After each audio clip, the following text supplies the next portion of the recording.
The Emperors Nightingale.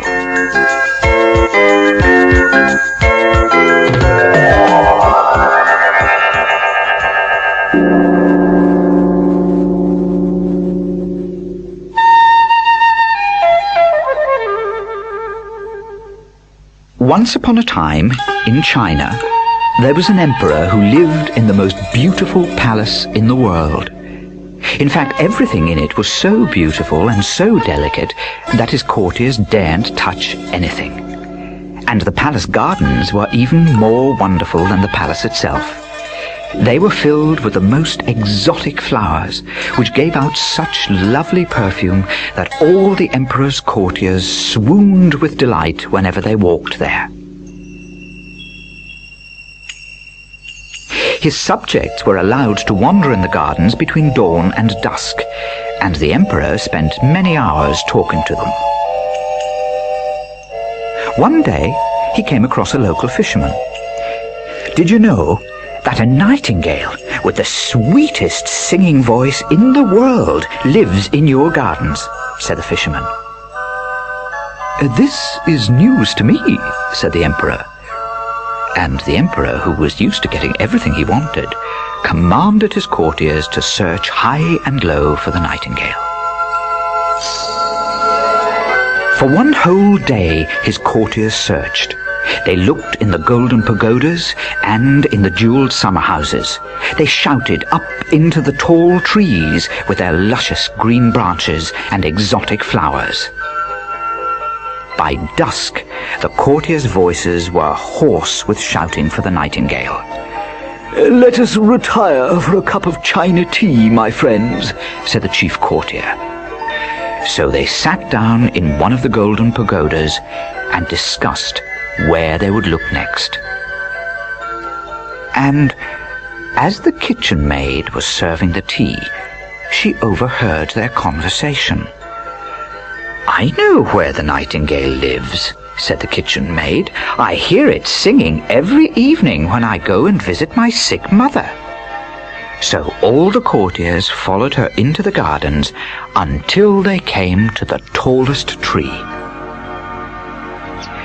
"Look, he's sitting above us in that tree," said the kitchen maid, and there the little nightingale sat, singing his heart out.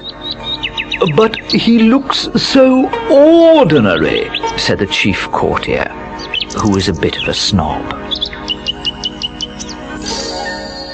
The little nightingale may have looked like an ordinary bird, but he certainly had an extraordinary voice. And when he had finished his song, the kitchen maid said, "Sweetest nightingale, the Emperor of China has commanded that we take you to him. He wants to hear you sing." "I feel very honored that he has asked me," said the nightingale. So the nightingale followed the happy band of courtiers and the kitchen maid to the emperor's palace.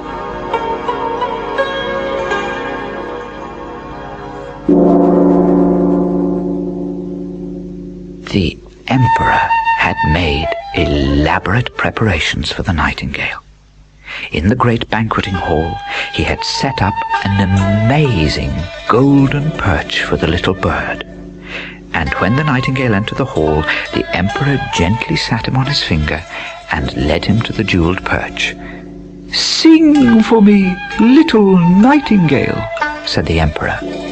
So the nightingale started to sing straight away, and his song sounded so sweet that tears rolled down the old emperor's cheeks.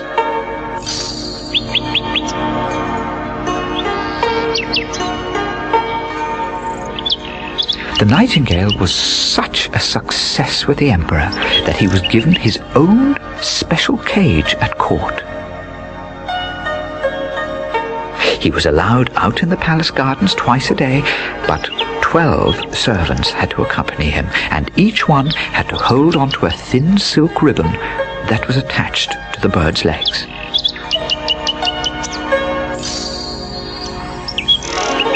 There were many gossips in the Emperor's kingdom, and whenever people met in the street, the nightingale was the most popular topic of conversation. The Emperor even opened up his palace to the public for one day so that his subjects could come inside and look at the nightingale in his golden cage and listen to his beautiful voice.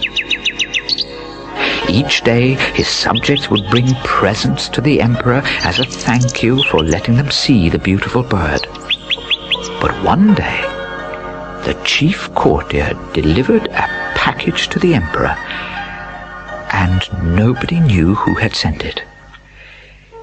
It was so elaborately wrapped that the Emperor couldn't wait to open it. The impatient Emperor ripped off the wrapping paper, and there were gasps of amazement from the courtiers when they saw the fabulous gift. It was a clockwork nightingale that was made of silver and gold and studded with emeralds, rubies and sapphires. In its back was a little key, and when the Emperor wound it up, it sang a little song. "Let's hear the two nightingales sing a duet together," said the chief courtier. The Emperor then wound up the clockwork bird and commanded the real nightingale to sing at the same time. But each bird sang in a different key, and all the courtiers clapped their hands over their ears because of the terrible din. "Stop that dreadful noise," said the chief courtier.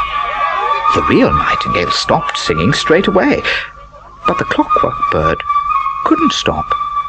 He went on and on, singing the same song over and over again. The courtiers were so busy staring at the jewelled bird and were so entranced by its solo performance that they didn't notice that the real nightingale had flown away. "Let the real nightingale sing for us now," said the Emperor. But when he turned towards the cage, he saw that it was empty. "Where has the real nightingale gone?" said the Emperor. But his courtiers weren't worried. They told the Emperor that he was left with the best bird.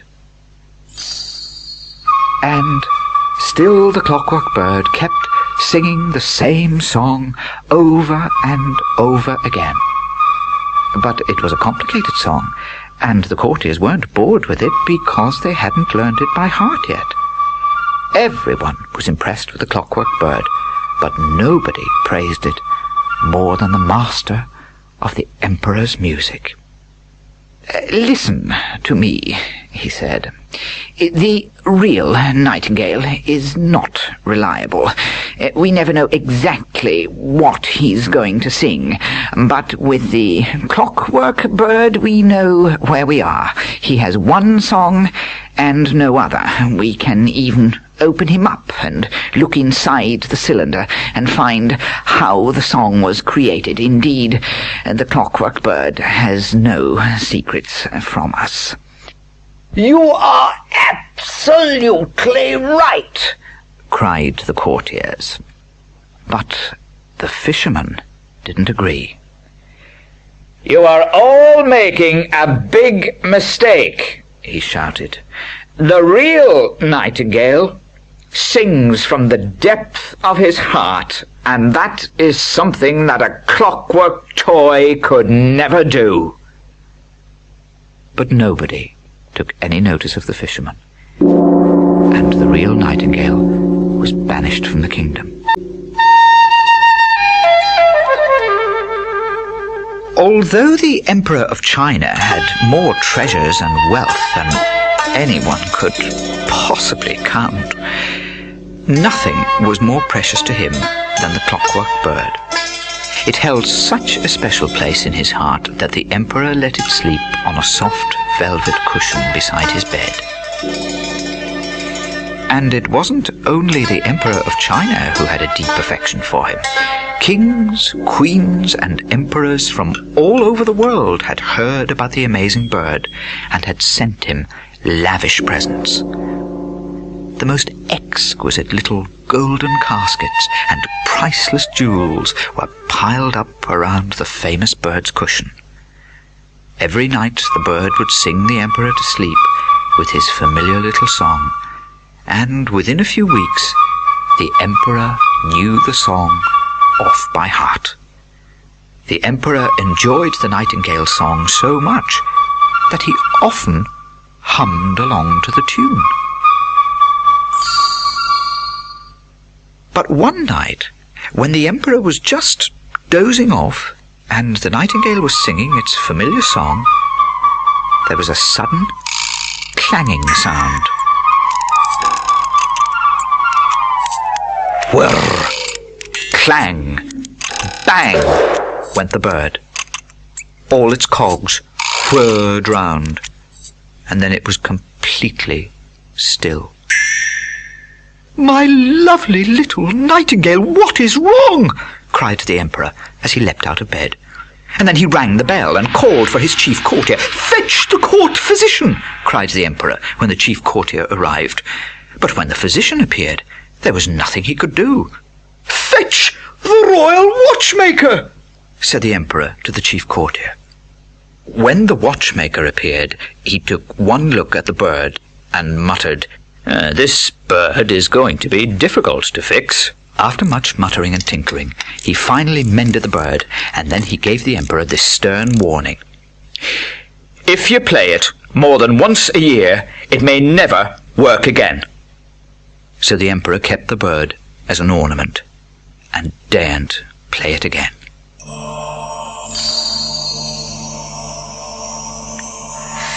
A year later, the emperor fell ill. He became so ill, in fact, that he could hardly get out of bed, and he soon turned into a very grumpy old emperor, as he didn't have many visitors to talk to, and talking was his favorite pastime. Because he had so much time to himself, he was haunted by the song of the clockwork nightingale. The familiar tune kept creeping into his head, and he just couldn't get rid of it. "Oh, how the tune of that wretched bird haunts me," he said, as he tossed and turned under the bed covers. "If I could get the tune out of my head, I'm sure I could feel well again." And as he spoke, he heard the sweetest sound coming from outside his window. He looked outside, and there sat his old friend, the real Nightingale. Suddenly the emperor's head was filled with its delicate silvery notes. "I thought I was going to die, but you have saved my life, little nightingale. Keep on singing and never stop. Your song is 1,000 times sweeter than the song of the clockwork bird." The nightingale continued to sing, and the emperor soon felt much better. The clockwork bird's tune went out of his head completely.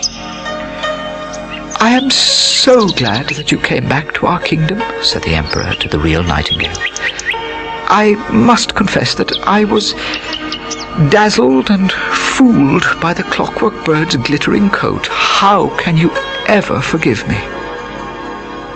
"You have already paid me the greatest honor by shedding tears when I sang for you," said the nightingale. "I don't bear you a grudge." Then the nightingale flew from the branch of the tree and perched on the emperor's finger. And as the nightingale continued to sing his song, his gentle warbling lulled the emperor into a deep, deep sleep.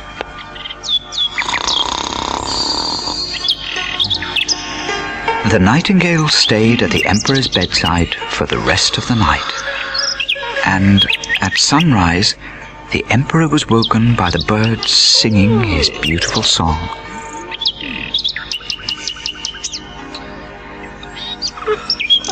He was so happy to see him sitting there, and he turned to him and said, "You see that clockwork bird over there? Every time I look at it, it reminds me what a fool I've been. I must get rid of it." "Don't do that," said the nightingale. "It hasn't done you any harm." "Oh, what wise words you speak, little nightingale," said the emperor. "You are right to tell me to keep the bird. And as for you, you are welcome to roam freely throughout my palace whenever you like."